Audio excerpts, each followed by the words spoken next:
Pendant près de 4 ans, la Russie a dépensé des milliards dans une guerre en Ukraine, un conflit qui devait durer quelques jours et non des années. Mais au lieu d'une victoire rapide, l'invasion a dévasté l'économie russe. Les services publics sont réduits, les fonds d'urgence épuisés, et le citoyen moyen paie le prix d'une guerre qu'il n'a jamais demandée. Vladimir Poutine a exigé une loyauté totale et des sacrifices d'une nation entière, mais désormais le poids même de ses ambitions menace de faire s'effondrer le pays de l'intérieur. Le dos de la Russie est brisé, et cet hiver de mécontentement croissant pourrait être le moment décisif qui définira les limites de la guerre de Poutine. Selon un rapport du Kyiv Post du 27 novembre, la Russie s'apprête à affronter une saison difficile de tensions économiques, même si des négociations de paix se déroulent discrètement en coulisses. Mais ce n'est pas une simple difficulté touchant quelques privilégiés. C'est une crise nationale qui touche tous les foyers. Les prix des biens essentiels explosent, forçant les familles à faire des choix impossibles. La demande a chuté alors que les Russes privilégient leur survie, confrontés à une tempête parfaite de perturbations d'approvisionnement, de sanctions et de mauvaise gestion fiscale. Une récession plane désormais sur le pays et les citoyens ordinaires commencent à ressentir la dure réalité de la vision étroite de Poutine. L'impact physique et psychologique de la guerre est indéniable. Les frappes de drones à longue portée de l'Ukraine sont désormais une menace régulière sur de vastes portions du territoire russe. Les sirènes d'alerte aérienne, autrefois rares, sont devenues un bruit quotidien pour les habitants. Les sites énergétiques et les raffineries, autrefois considérées comme intouchables, sont désormais des cibles privilégiées. Le 4 novembre, PBS News a rapporté que des drones ukrainiens avaient réussi à frapper une usine industrielle située à plus de 1300 km de la frontière ukrainienne, une distance que les stratèges russes n'avaient jamais imaginée. Les frappes répétées sur des raffineries qui alimentent la consommation domestique et l'armée russe frappe durement l'économie.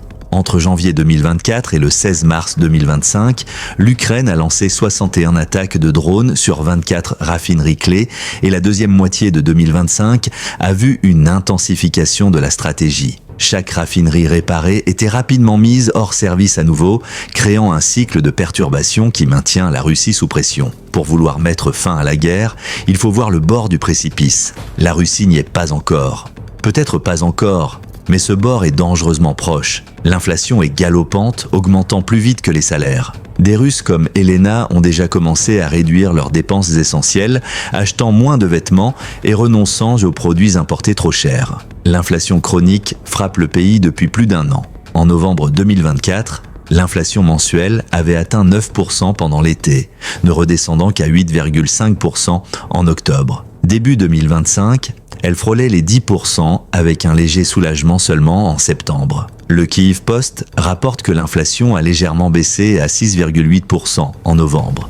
Mais cette baisse est due à l'effondrement de la demande et non à une politique économique intelligente. Les citoyens ordinaires se serrent la ceinture, renoncent à certains biens et ont même du mal à acheter un logement. Seuls 8,3% des Russes peuvent économiser suffisamment pour un acompte de 20%, ce qui signifie que la plupart auront besoin de plusieurs années pour acheter un bien immobilier, les prix augmentant en parallèle avec tous les autres produits. La demande des consommateurs chute partout. Les données du Sber Index montrent que les achats de produits alimentaires de base, lait, porc, sarrasin, riz, ont chuté de 8 à 10% en septembre et octobre. Les ventes de vêtements sont en baisse. Le marché immobilier stagne.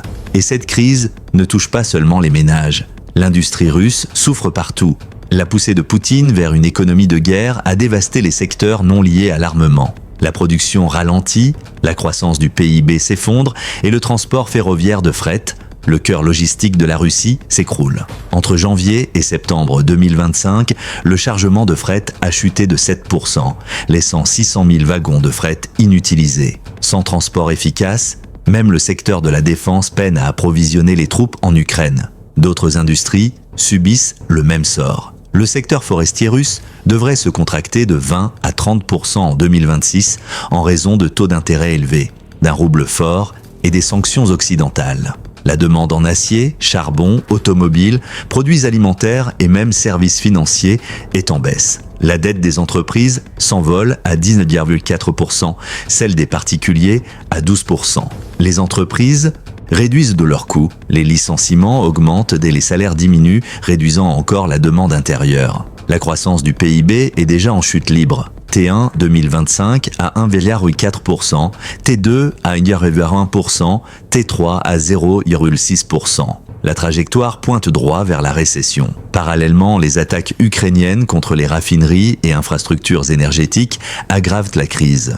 Jusqu'à 38% de la capacité de raffinage russe a été mise hors ligne, créant des pénuries de carburant. Les prix à la pompe ont augmenté de 11,6% en 2025 et les citoyens sont limités à acheter seulement 30 litres par visite.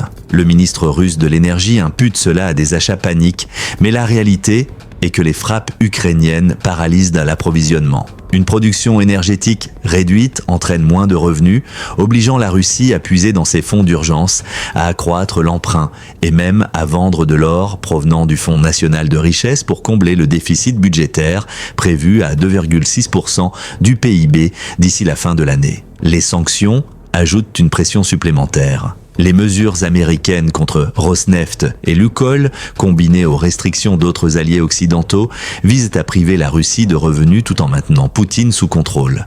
Même la Chine, auparavant grand acheteur de pétrole russe, réduit son soutien.